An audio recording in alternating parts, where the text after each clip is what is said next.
I am not a victim. I'm a victor.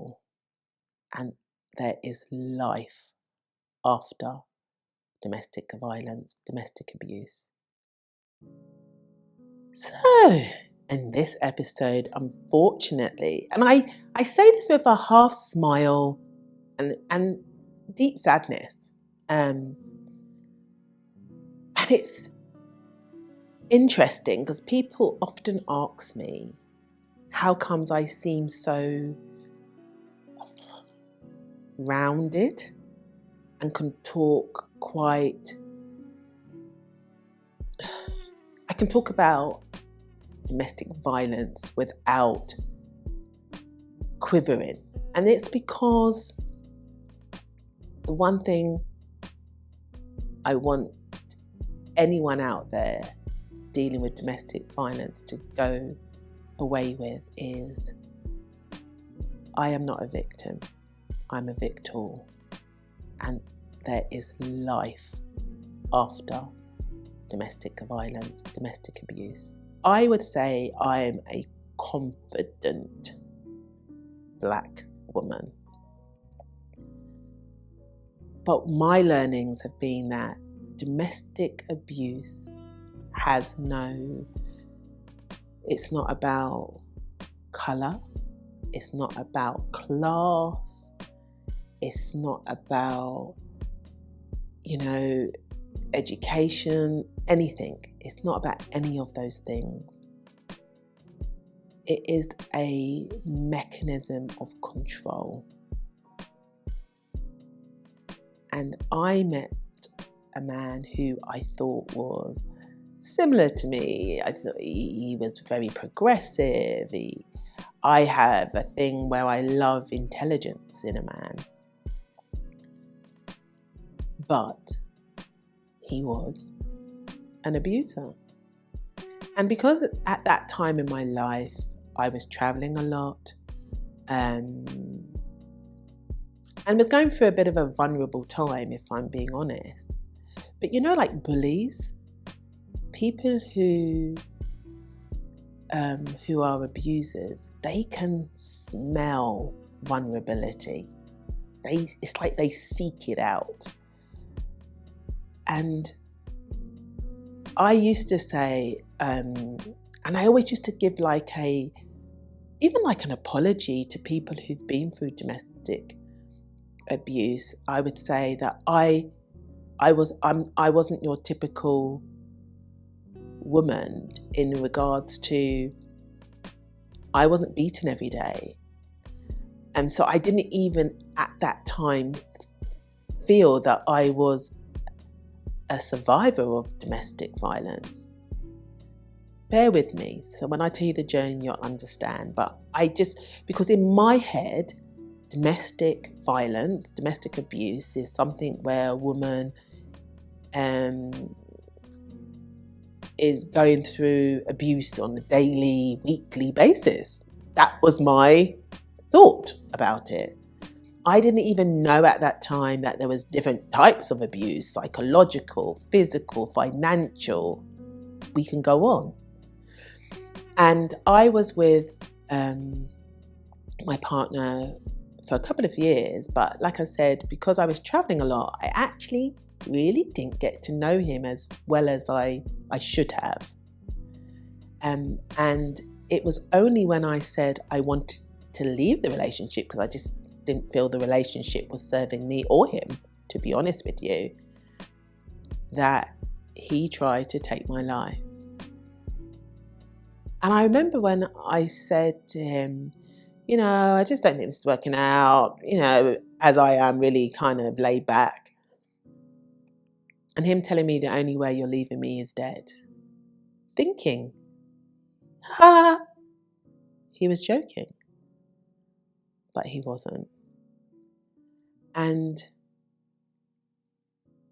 I still remember that day, the way he tried to take my life. And I always say, God was with me that day. It wasn't my time, because I managed to get away. And I remember shaking and driving to a girlfriend's and telling her that this person had tried to kill me. And I must admit, I was just in shock. It was like an outer body experience. That's the only thing that how I can explain it. But it was actually the abuse afterwards, the constant calls of, I didn't mean it, I'm sorry, I'm going to go for therapy. At the time I had a private play and I'd get calls, why were you here? And it was just horrific.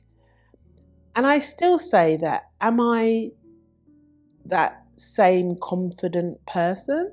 Yes, but differently. It changed me. It made me, because what he would, now looking back, the things that he would do, which were red flags, he would try and bring me down, belittle me, and say, you think you're really nice, and you know, just little comments, that little drip feed of taking away your self-confidence, where I started to say, am I like this? Oh, maybe I am. You know, you start to question yourself. I just think that power dynamics of them wanting to be in control and control you is scary. And for women who have been through domestic violence and abuse, or are going through domestic violence abuse, my biggest thing is that you can get help. You need to talk to somebody. The reason why abusers get away with this is because it lives in silence, in secrecy. And for people out there who may suspect a friend, a colleague, a family member may be going through domestic violence and abuse. And I know I'm one of these people. If people are in their relationship, I'm like, that's their relationship, boy. I don't get involved in people's relationship because it's such a personal thing. But if you suspect something, do something. Recently, I was watching Loose Women, and they covered this subject. And one of the ladies was saying that she suspected something with her neighbour. And when the lady came down and she had her child and she said, this is what's happened, and then she left, she didn't know what to do. She didn't, shall I get involved? Shall I report it? And I remember her, when she was talking about it, she said that she rang her brother, who happened to be a police officer. And they said, if you don't call, if something was to happen, how would you feel? And that's the biggest thing, isn't it? How would you feel? I think if you are supporting or not supporting, but you suspect something is going on, keep a diary. I would report things. You can report it anonymously, but at least what will happen then, there is a record that on this date somebody called, on this date somebody called. So there's a record that something is going on. There's a famous case where a lady in New York was going for horrific domestic violence. And there was a colleague who probably wasn't one of her, closest colleagues, but she just noticed the makeup, the bruising, the change in mood, quietness, needing to get home urgently, all of these things. You know what she used to do? She used to write down the date, the time. I noticed a black eye but covered with makeup, and made a list of just little things of what she observed. The person going through that never knew at that time that that's what her colleague was doing. But you know what? It was that colleague's diary when her husband was finally caught, because he was going to kill her. That when it went to court, it was that diary which got him the sentence that he so deserved, because there had been evidenced over a long period of time about the abuse that she was going through. Like me, you think it's never going to happen to you. Me? I remember after I'd gone through my awful situation, and months later me having to speak at a women's conference in the States. And I had a bit of a moment. Never forget it. I had a real moment. And I got imposter syndrome, thinking they're here to listen to this strong woman who, and I'm a fake, I'm a fraud, I'm weak, I'm all of these things. I just used to beat myself up about myself. And I remember I went out on stage to talk about going for your dreams and resilience and all of these confidence and all this stuff. And I just burst into tears on the stage amongst thousands of women and just said, I'm so sorry, I'm a fraud. I've just come out of the worst domestic violence situation. And the crowd gave me such a cheer and clap of encouragement. And the support has always been overwhelming. But as a result of that, and then doing research and realising, 2 women are killed a week in the UK, but they don't even tell you the amount of women per week sustain serious injuries.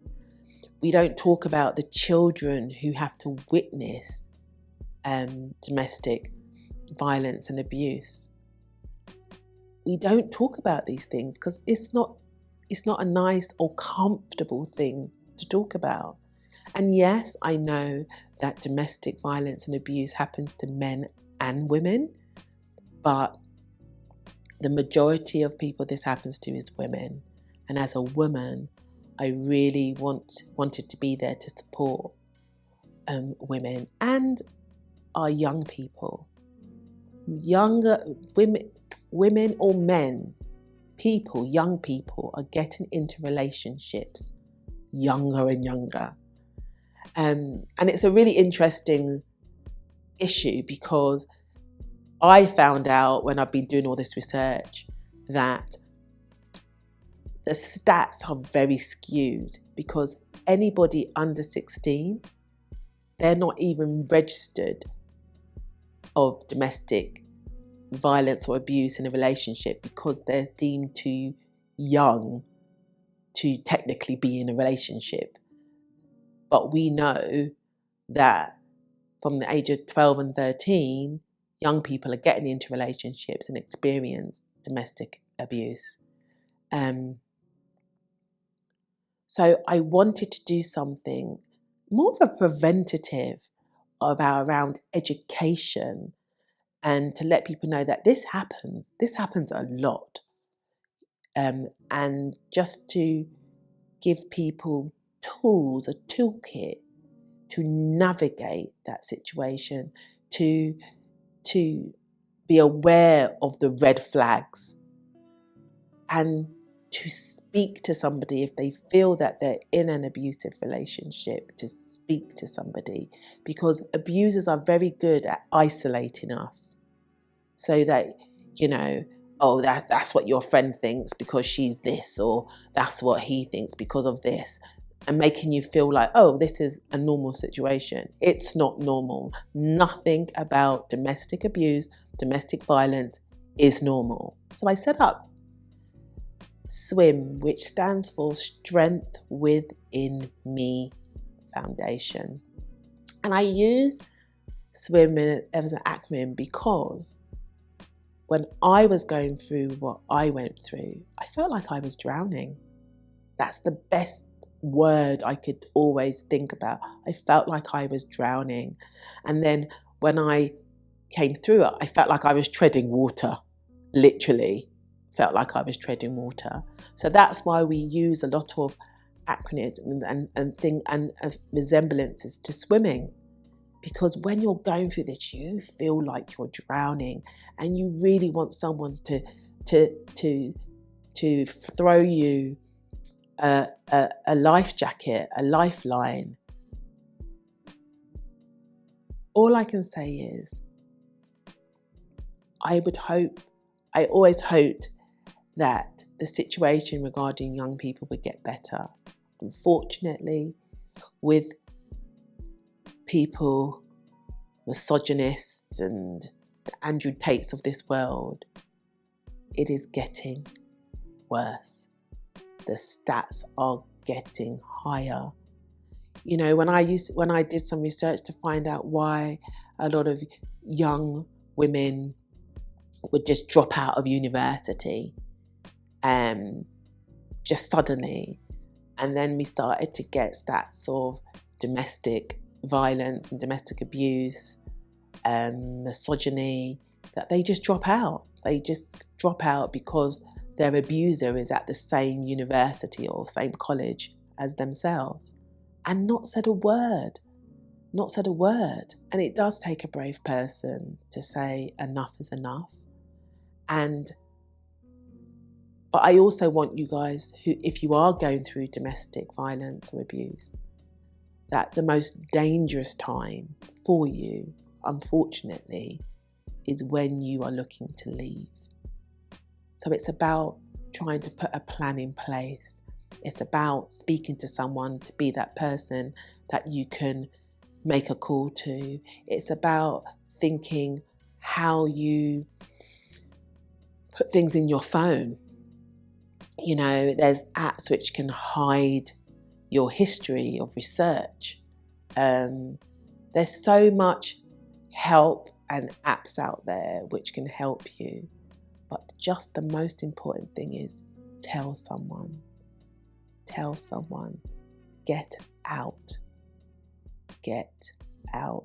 But do it with a plan. Don't just get up and leave like that, because that is your most dangerous time, is when you are looking to leave. It's just a subject that is just weighs so heavy on my heart. And for children who are having, you know, the law changed. Before, you had to have seen or witnessed domestic violence. But now you can just have to hear. You know, even now, if I hear shouting, I cover my ears. But can you imagine how a child feels? The fear that goes through them. I always go, and you can Google this or go on to YouTube, and it's called Lisa's 911 call. And it's one of those moments which definitely solidified for me why I started the charity. Because it's a young girl, she might be 5 or 6, who observes, witnesses her mum being violently abused and makes a call to 911. And did she go on to be in a relationship that was abusive? Yes, she did. But has she got out now? Yes, she did. But it's that same, if you witness stuff like that, it's what does it do for you psychologically?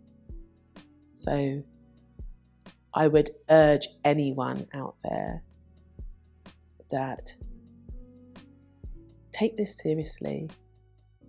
Really look at the signs. And one of the exercises we do in our workshops, and it even to today, it always shocks and fascinates me. And as I've always told you, I love and hate social media all in one breath.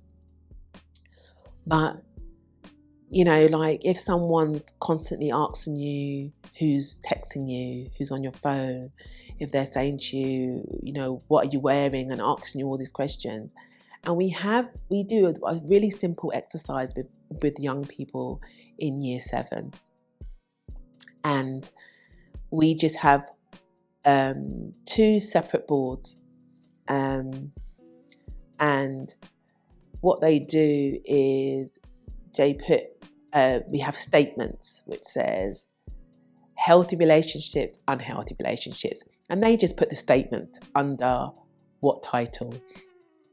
And there's always one what says, he calls you all the time and asks you where you are. Do you know 93% of that cohort always puts that under healthy? That's not healthy. That is not healthy if someone is calling you constantly, asking you where you are, what you've got on. But they said, oh, it's because he cares. It makes me feel special. He's always wanted to know where I am. No, sorry. That is not healthy. So it's all about education and sharing what those red flags are. Like constantly calling you is not a healthy relationship. So you can find the charity www.swim-dv.org. And every year we have a fundraising and we do the Baton Awards, which is something that just makes me smile. It uplifts me because, one, we're celebrating Black and brown women in various different sectors, but all the money goes to swim. We always have it within 16 days of 16 days of action against gender-based violence. And we always look to raise as much money as we can because, I just got a message yesterday saying that there's a lady with her and her 2 children were homeless due to domestic violence. So we need to constantly be raising, because nobody should be in fear. Nobody should be made homeless because of violence and abuse. And especially no children should have to witness that or go through that. So please come along to the Baton Awards, knowing that your money will go to really, really good use of helping young people who are going through domestic violence and domestic abuse. And that's www.thebattonawards.com. So you know where to find me at the MyCaroline YouTube. And I really would love for you to like, share and subscribe. We deal with so many issues all around our wellness and well-being. But domestic abuse and domestic violence, in particular to Black women and women of Black heritage, the stats are frightening, because often when we do go to the police or we do go to someone, we're not listened to. We're seen as this strong woman who can deal with this. I remember once when I was working with a Essex police, and one of the ladies said that when she had reported it, they said something around her culture that isn't that what the culture's like. These are all myths. These are all myths. Abuse, violence is just that. And it is not a cultural thing. It is not a Black thing. It is just a thing which we have to eradicate. So please share these YouTube videos and become a member of the MyCaroline community. We are there to support you. We're there for you to get to listen to experts. We're there to uplift you and empower you. And we're there because we're all on this journey of wellness and well-being.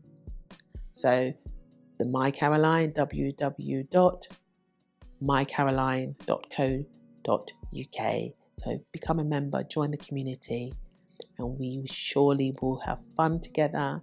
We will laugh together. We will cry together. But ultimately, we are a community supporting each other. Signing off as always as MyCaroline's daughter, Diane.